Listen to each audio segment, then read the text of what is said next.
All right, welcome back, ladies and gentlemen, to the Chupacabra's lair. I'm your host, Larry, and we're back for another itch.io adventure here today, taking a look at PC Building Simulator, which is made by an individual that goes by the name of McIntyre.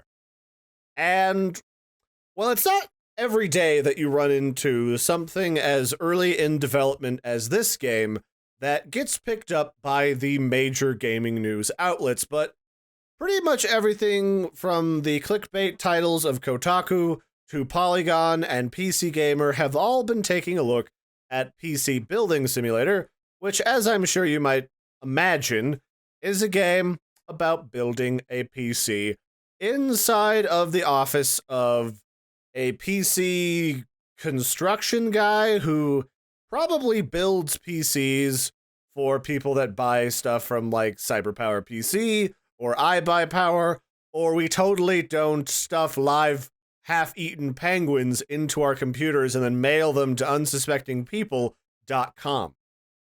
And I'd probably say this is a not a bad tool for people as it gets developed, for people who've never built a computer before and kind of want to get a basic idea of what it's like, because if you're not familiar with all the inner working guts of a computer, this can be sort of intimidating. But basically, we just get an inventory of some pre-prepared parts, and if we want, we can go over to the computer and we can buy extra parts for various amounts of money, including better graphics cards, which I will buy for $1. I mean, shit, if it's all just $1, I'll buy all of them for $1. Are you kidding me? We'll buy so many things for $1. But I think the idea of this game is to eventually get you to have a career as a PC assembler, so that you go out into the world and you assemble optimized, well-performing PCs that all the parts, you're supposed to like research all the parts and see if they all work together very well, and then try to sell them to people. And I kind of have that idea, A, because there's a career mode option that says coming soon, and B, there's an orders button for or inside the menu, and I think this is like what types of computer cases people are ordering from your company. Otherwise, let's just get started. This is actually pretty simple and straightforward. If you have a basic understanding with computers, you just start throwing parts in this puppy dog. So we start out with a motherboard. You can't have any of the components in your computer talk to each other without a lovely motherboard. And if at any time we want to check out other angles of our computer while we're working on it, we can revolve this puppy. And what kind of plugs does our motherboard have? Looks like it's got an eSATA plug. It's got some, well, it'll depend on what we have for our graphics card. Looks like it's got some USB plugs and some networking plugs, and hopefully, I don't know anything about this particular model of motherboard, but hopefully the Asus P8, P67 has some USB 3.0 plugs, because those things are amazing lifesavers when you start to get hard drives that, instead of having like Firewire or Thunderbolt, have USB 3.0 built into them. So we've got our motherboard. It's probably a good idea if we installed some power. We have a Thermaltake Smart 500 watt power supply. Unfortunately, I don't think for what I'm going to put into this computer, 500 watts would be nearly enough. So hopefully whenever the developer, McIntyre, adds more features to this game, it might be smart to have a gauge somewhere in the HUD that tells you if your computer has enough RAM, if it has enough clock speed, if it's being bottlenecked at any point in any of the connections on your computer.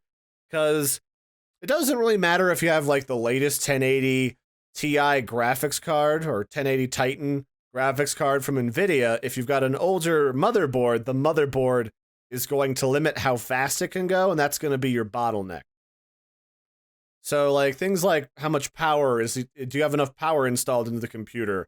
Is the computer within budget for the career mode later? Like, these are all things that are probably good to incorporate into the game, especially because I feel like this could be a good educational tool for teaching people exactly what it's like to build your own computer. So let's see. Let's put in our CPU next. We've got a dummy CPU. And we'll just slot this up here.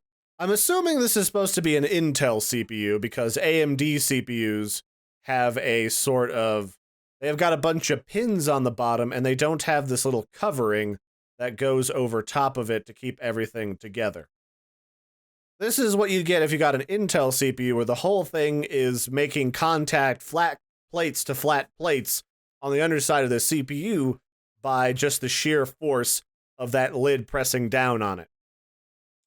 Does this game have thermal paste? That is the main question.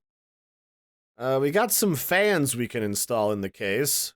Put a little fan on the top, put one on the bottom, put one there as well. I could have sworn I saw this thing had thermal paste somewhere. Here it is, thermal paste. I suppose the question is also, does it apply it? Oh, it does. Yeah, the rule with thermal paste is your CPU is going to get super duper hot, so you're going to put like a compound on it that's really good at transferring heat so that you have an even placement of heat conducting between your CPU and the fan that goes on top of it. And for cooling, it looks like they give you the stock Intel cooler. But honestly, if you get something like an Intel i5 or bigger, you probably want to get like a dedicated secondary third-party fan that's humongous. Otherwise, when you do anything graphically intensive that requires CPU, like a lot of indie games do, that thing is going to be burning a hole in your computer case. Just as a side note. Let's see. Let's put in our memory, and we'll probably put in our graphics cards last, because one of the things that this game doesn't showcase yet is that managing all your cables is really important, and it's a good idea before you slap stuff on top of them to use some zip ties to get those under control. So we're going to install some RAM, and unfortunately it doesn't just assume that you're going to derpily slot stuff in like 2 seconds. You actually have to pay attention and unhook each of these knobs. So it's an interestingly very realistic PC building simulator. I would not have anticipated this. Like actually having to uncork these knobs and then slotting the RAM in one at a time, and then actually watching those little white clips push in and lock in as you put in the RAM like they would actually do in real life. So that was pretty cool. And I think this would also be a really cool feature is if you could include like retro hardware inside this game. Because one of the things that a lot of people will probably never see in their life is a lot of old school computer technology and what it was like when there weren't any dedicated slots on your motherboard and nothing was built in. You actually had to slot in each component individually in 16 identical like clips on the board. So what else do we need? We probably should put in some storage, some Seagate Barracuda hard drives. Now, I gotta say, I've never actually had a case that had the hard drives facing to the side.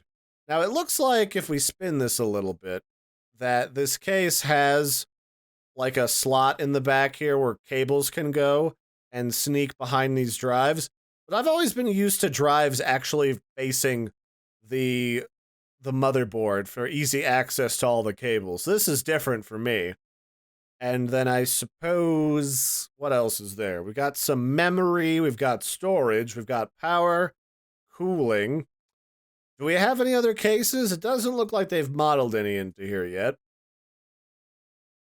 We got the processors. I guess the only thing left to do is load this thing up with really powerful graphics cards, but I think the Radeon RX 480 is way more powerful than an Asus GTX 680.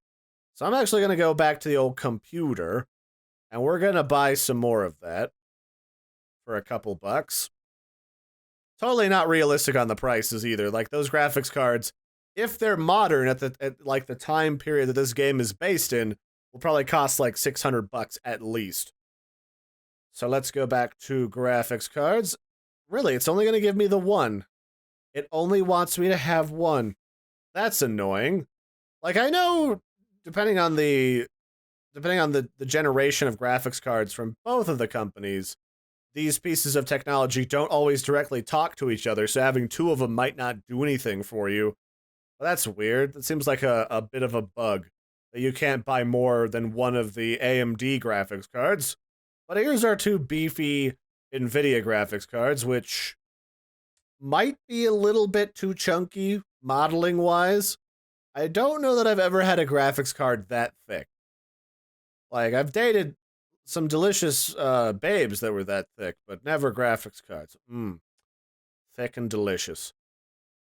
What else is there? We can't really plug in any cables. I was actually expecting this to, with as realistic as it was, to force me to, like, cable together each one of these graphics cards, because each graphics card has its own dedicated power supply cables that go in the top, and then usually, if this was a realistic purchase from NVIDIA, we'd have like a bridging cable that would go between these two plugs on top of the graphics card. So that's realistic, at least. And then we'd have to plug in power to the board right over here. We'd have to plug in power at the top corner, power to these fans. We'd have to hook all these hard drives up to the eSATA cable plugs right up here at the top of the computer. So this game has a fair ways to go, but I'm hopeful. Because, like, we got a bunch of other cases down here on the bottom that are, like, from Dell. Or, is that Dell, or does that say something else? It says, yeah, it says Dell. If you ever bring this game to full launch, you might want to remove noticeable real-world brands. Because that's how you get DMCA'd by companies that are crazy, or get a cease and desist order. Which I'm sure you're completely thrilled about the prospects of. So let's put the back paneling on here. Let's just put this here. There we go. That's the back panel. Just like my case is, this kind of looks like, but it's from a different company. I have a Thermaltake case, now that I look at it. I originally got this case from CyberPower on a sale. Then I eventually replaced all the guts on it and just kept the case. Then we'll probably want to put back on the front side panel. Now, if we had neon, we could see it glowing out the side of here. And pretty much all of the new Asus graphics cards have a bunch of glowing stuff in the 1050 plus range. So that's kind of cool. And then we can also install some DVD drives. But here's the trouble with this one, is that these DVD drives don't quite install right. As you can see, I can't really click on anything in there. Maybe I can spin it all the way around and get a good look in it. Yeah, so I'm clicking around in here, and it doesn't really want to register that I'm aiming where the DVD drives go. Oh, there it goes. It just suddenly figured out that I want to install stuff. Go figure. Maybe, is it because I hit E? No. Yeah, this is just a little bit fiddly, but hey, it's a free preview of an indie title. I don't really know what anyone would reasonably expect from that, but we'll just put these drive covers over the whole thing and not worry about it. And there you have it. That's how a computer goes together. Aren't you guys just excited? It can be thrilling, but if you've done this a few times, sometimes you're just in a hurry to get all your new toys together inside of a computer tower, and it can just be kind of a tedious pain in the ass. So, yeah, that in a nutshell is the PC building simulator. It is, I don't really understand necessarily why everyone went bonkers for it, but if you have a friend who doesn't understand what it's like to put together a PC, this is not a terrible tool to have them download to understand how all the pieces fit together and what components they need to think about buying so that they're not, like, missing something and without, like, their new computer for an extra week or two while they're waiting for those missing parts to show up in the mail. So, yeah, that's it. That's it for this one, ladies and gentlemen. This has been more itch.io adventures with your pal Larry the Chupacabra playing PC Building Simulator. Download link is in the video description if you're interested in playing it yourselves. Don't forget to like and subscribe, and toodaloo, everybody. I might also put in some of my own music, because this thing doesn't have any sound to it, basically whatsoever.